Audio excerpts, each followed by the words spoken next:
Hello there! How's your day going? Say, have you ever heard of a group called the Pheonix Foundation? Don't worry, they're not X-Men. Back in the distant year of 1970, there existed a group of one percenters. They hated the fact that the United States was now having healthcare reform and minimum wage. And these bizarre group of one percenters were called the Pheonix Foundation. And in response to all that change that they hated so much, they decided to move elsewhere and form their own small society. Isn't that an example of rage quitting? So they wanted to create their own paradise.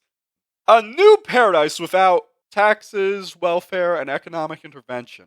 Hey, why does this read like the Constitution if it was written by Mr. Burns?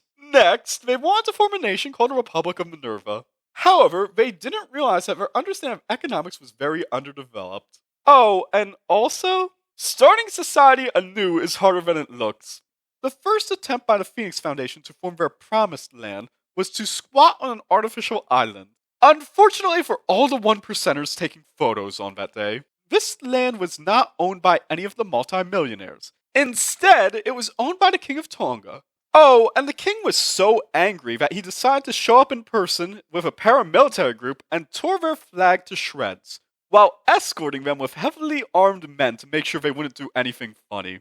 However, the nearby nation of Fiji also wanted this territory, which resulted in the nation's navies attacking each other, while those deluded yuppies left. However, the Pheonix Foundation tried many other attempts, the final one being their craziest. They eventually got tired of being those micromanaging creeps and decided to jump to full supervillain territory.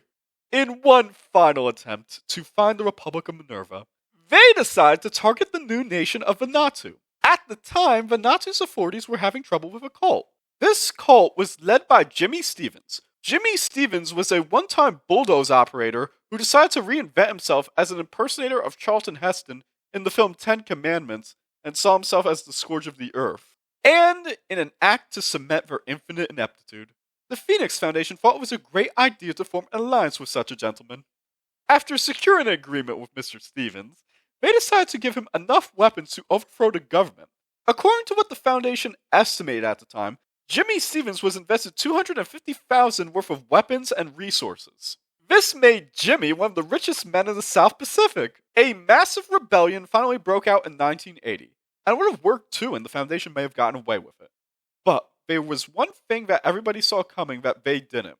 This was international government cooperation.